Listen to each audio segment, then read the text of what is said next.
দেখেন ইয়া বড় একটা মুরগি, আর এটার নাম হচ্ছে পেরেল মুরগি, আর এটার ওজন ছিল 5.5 কেজি। আমরা এখন আসছি মুরগির দোকানে, বাজারে। আপনারা অনেকেই জানেন সিফাতের আব্বু এবং আমি দুজনে মিলেই আমরা বাজার করি, আর আমরা এখন মুরগির দোকানে পেরেল মুরগি কিনতেছি। চলেন আজকে আমরা কি কি বাজার করব সেটাই আপনাদের সাথে শেয়ার করি।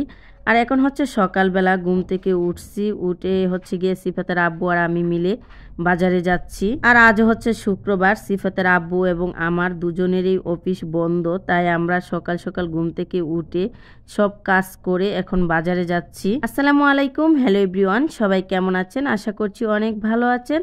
স্বাগত জানাচ্ছি নিউ আরেকটি ব্লগ ভিডিওতে। আর আমি বাজারে গেলে আমার মনটা অনেক খুশি থাকে, কারণ হচ্ছে আমি আমার ইচ্ছা মতো কিছু আনতে পারি, যদিও সেটি বেশি খুব একটা দামি না, তবুও সাধ্যের ভিতরে অনেক কিছুই আনতে পারি সেজন্য। এদিকে সিফাতের আব্বু গাড়ি বের করতেছিল, আর আমি এখানে দাঁড়ায় আসছিলাম গেটের সামনে। আর ও গাড়ি বের করতেছিল আর বলতেছিল যে তেলের খরচা দিবে কে। পরে আমি বলছি যে এই মাসে তুমি বেতন পাইলে তারপর কাইটা নিও। এখন হচ্ছে ফাইনালি বাজারের উদ্দেশ্যে রওনা দিয়ে দিলাম। এই যে এখন আমরা হাইওয়েতে আসছি, সিফাতের আর আব্বু আর আমি।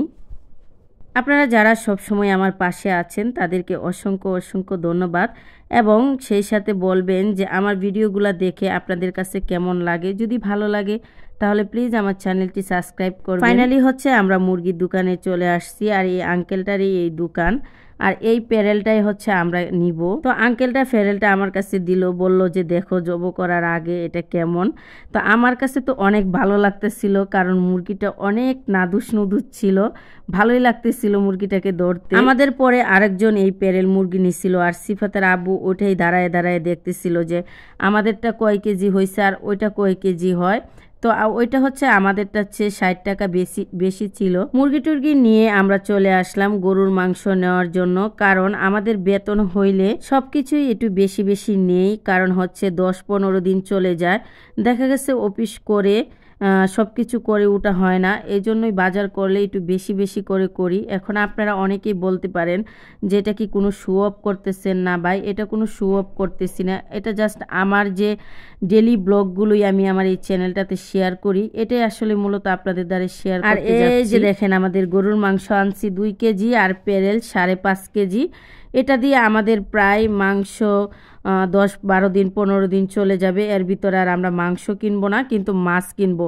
আমরা যেহেতু চাকরি করি, আমাদের হিসাবটা মাসের, এই 1 মাসে বেতন পেলে তারপর বাজার টাজার করি, মুদি বাজার, মাছ মাংস যা যা লাগে, দেখা গেছে আমাদের অনেক দিন চলে যায়।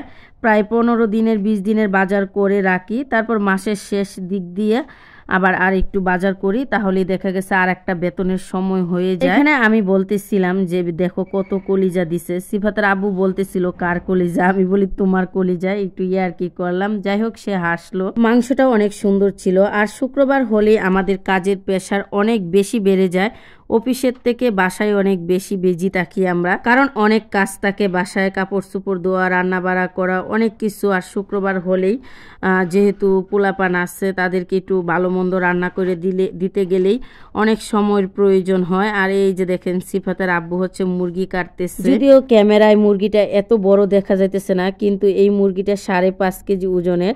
আর আমার দ্বারা সম্ভব ছিল না যে এটা উঁচু করে কাটবো, এজন্য সিফাতের আব্বুকে বললাম যে তুমিই কাটো বাবা, আমি পারবো না। আমার এই ছোট চ্যানেলটি যদি আপনাদের কাছে ভালো লাগে তাহলে প্লিজ রিকোয়েস্ট করে বলবো আমার চ্যানেলটি সাবস্ক্রাইব করে আমার পাশেই থাকবেন। আর অবশ্যই আপনাদের ভালোবাসা পেলে, আপনাদের সাড়া পেলে নতুন কিছু করার চেষ্টা করব, ভালো ভালো ভিডিও নিয়ে আসার জন্য চেষ্টা করব। প্লিজ একটা করে লাইক দিবেন, কারণ আপনাদের একটা লাইকে আমাকে অনেক উৎসাহিত করে ভিডিও বানানোর জন্য, এমনকি ভিডিওটা অন্যজনের কাছে যাইতে সাহায্য করে। তো আমরা সব কাজটা শেষ করে অবশেষে ফাইনালি এখন বাজে দিনের 3টা, আমরা ভাত খাইতে বসলাম রান্না বান্না করে। দেখেন কতটা। আর সিফাতের আব্বু বলতেছিল অনেক ক্ষুধা লাগছে। ভালো থাকবেন সবাই, আল্লাহ হাফেজ।